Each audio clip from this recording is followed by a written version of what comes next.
आप सबको खुश आमदीद। सोचें, एक ऐसा कैलेंडर जो सिर्फ तारीखें ना बताए बल्कि एक पूरी तहजीब की रूह को बयान करे। आज हम ऐसी ही एक कहानी सुनेंगे, एक ऐसे सफर की दास्तान जिसने आप कह सकते हैं तारीख का रुख ही बदल दिया। अच्छा, एक सवाल है, अगर साल गिनने का कोई तरीका ही ना हो तो आप हिस्ट्री कैसे रिकॉर्ड करेंगे? जरा सोचिए इस बारे में। ये कोई पहेली नहीं है, बल्कि ये वो असल मसला था जिसकी वजह से इस्लामी कैलेंडर वजूद में आया। तो चलिए इस कहानी की तह तक जाते हैं। शुरुआत होती है एक देखने में बहुत ही छोटे से एक एडमिनिस्ट्रेटिव मसले से, लेकिन इसी मसले ने एक नए सिस्टम की जरूरत को सामने लाकर खड़ा कर दिया। तो सीन कुछ यूं है कि 21 हिजरी का साल है और खलीफा उमर इब्न अल-खत्ताब के पास एक सरकारी खत पहुंचता है और उस पर तारीख क्या लिखी है? सिर्फ शाबान। अब सवाल ये उठता है, भाई कौन सा शाबान? पिछले साल वाला, इस साल वाला या अगले साल वाला? जाहिर है इतनी कंफ्यूजन के साथ इतनी बड़ी रियासत तो नहीं चलाई जा सकती है ना। सोचें, जितने भी ज़रूरी मुआहदे हैं, सरकारी ऑर्डर्स हैं या तारीखी रिकॉर्ड्स हैं, सब में गैर यकीनी सूरत हाल। तो ये फौरन फील किया गया कि भाई एक स्टैंडर्ड, एक प्रॉपर कैलेंडर सिस्टम की फौरी ज़रूरत है। और बस यहाँ से इस मसले के हल की तलाश शुरू हो गई। सबसे पहला और सबसे बड़ा सवाल ये था कि आखिर इस्लामी तारीख का ईयर 1 यानी पहला साल कहाँ से शुरू किया जाए? स्टार्टिंग पॉइंट क्या हो? तो जब इस पर मशवरा हुआ तो बहुत से ऑप्शन सामने आए। मसलन नबी करीम सल्लल्लाहु अलैहि वसल्लम की विलादत का दिन, ये एक ऑप्शन था। फिर पहली वही का वाकया, वो भी बहुत अहम था। और हाँ, फतेह मक्का की अजमत, वो भी एक तारीख साज लम्हा था। लेकिन इन सब में से जिसका इंतखाब किया गया वो था हिजरत का वाकया। अब आप सोचेंगे कि ऐसा क्यों? क्योंकि हिजरत किसी एक फर्द की जीत नहीं थी। नहीं, ये एक इज्तमाई सफर था, कुर्बानी का, जिद्दोजहद का और एक बिल्कुल नई उम्मत की बुनियाद रखने का सफर। और बिल्कुल यही इस कैलेंडर की असल रूह है। ये सिर्फ दिन गिनने का जरिया नहीं है, बल्कि ये कुर्बानी और कम्युनिटी की निशानी है। ये वो टर्निंग पॉइंट था जिसने हक और बातिल के दरमियान, आप जानते हैं, एक वाज़े लकीर खींच दी थी, जिसे अल फुरकान भी कहा जाता है। अच्छा, तो स्टार्टिंग पॉइंट तो डिसाइड हो गया, लेकिन अब अगला सवाल, ये कैलेंडर काम कैसे करता है? इसकी बुनियाद कायनात के एक बहुत ही सादा और कुदरती उसूल पर है, चांद के चक्कर पर। कमरी कैलेंडर यानी ल्यूनर कैलेंडर, जैसा कि नाम से ही वाज़ेह है, पूरी तरह से चांद के फेजेस पर चलता है। और इसकी सबसे बड़ी खूबसूरती क्या है? इसकी सादगी। कोई भी दुनिया के किसी भी कोने में बस आसमान की तरफ देखकर नए महीने के आगाज का पता लगा सकता है। चलें इसको एक बहुत आसान सी मिसाल से समझते हैं। फर्ज करें कि चांद एक तेज रफ्तार स्प्रिंटर है और सूरज एक मैराथन रनर, ठीक है? दोनों अपना चक्कर पूरा करते हैं, लेकिन स्प्रिंटर यानी चांद अपनी रेस बहुत जल्दी खत्म कर लेता है। बस यही वजह है कि कमरी साल यानी ल्यूनर ईयर शमसी साल से छोटा होता है। और यही है इन दोनों में बुनियादी फर्क, तकरीबन 11 दिन का। हर साल हिजरी कैलेंडर ग्रेगोरियन कैलेंडर से 11 दिन पीछे हो जाता है।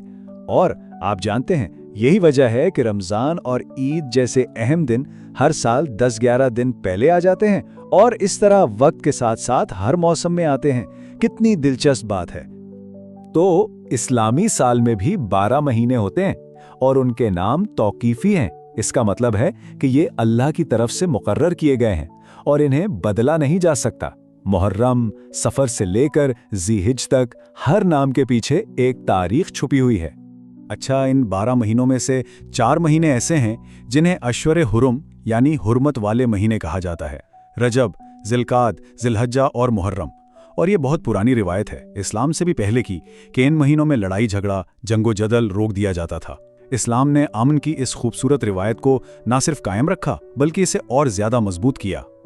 अच्छा, अब एक बहुत ही दिलचस्प नुक्ते की तरफ आते हैं कि कैसे इस्लाम ने इस कैलेंडर से इंसानी मुदाखलत को ख़त्म किया और उसे उसकी बिल्कुल खालिस कुदरती हालत में बहाल किया।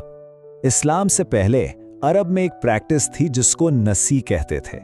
इसमें होता क्या था कि अपनी तिजारत और मौसमों की सहूलत के लिए वो हर कुछ साल बाद कैलेंडर में एक 13वां महीना ऐड कर देते थे। मतलब जबरदस्ती कमरी साल को शमसी साल के बराबर लाने की कोशिश। लेकिन ये तो कुदरती निजाम के साथ छेड़छाड़ थी। फिर हज्जतुल वदा के मौके पर कुरान पाक की आयत नाजिल हुई जिसने इस इंसानी मुदाखलत को हमेशा के लिए ख़त्म कर दिया। हुक्म बिल्कुल वाज़े था कि अल्लाह के नज़दीक महीनों की तादाद 12 ही है, इसमें कमी बेशी की कोई गुंजाइश नहीं है। इस इलाही हुक्म का नतीजा ये निकला कि हिजरी कैलेंडर एक बिल्कुल खालिस कुदरती निज़ाम बन गया जो इंसानी गलतियों से पाक है। और ये चीज़ ग्रेगोरियन कैलेंडर से बिल्कुल मुख्तलिफ है। आपको पता है ग्रेगोरियन कैलेंडर को 1582 में अपनी गलतियां आखिरकार ठीक करनी पड़ी थीं, जबकि हिजरी कैलेंडर अपने आगाज से लेकर आज तक बिल्कुल वैसा ही है, बेऐब और मुस्तकिल। तो ये कैलेंडर सिर्फ दिन गिनने का निज़ाम नहीं है। नहीं, ये असल में दुनिया भर के मुसलमानों की ज़िंदगी, उनके ईमान और उनके आलमी इत्तेहाद की बुनियाद है। तो अमली ज़िंदगी में इससे क्या फ़र्क पड़ता है? बहुत बड़ा। मुसलमानों की तमाम इबादत इसी कैलेंडर से जुड़ी हैं। रमज़ान के रोज़े कब शुरू होंगे, हज का सफ़र कब होगा, ईद की खुशियाँ कब मनाई जाएंगी, सबका ताल्लुक इसी एक चांद से है।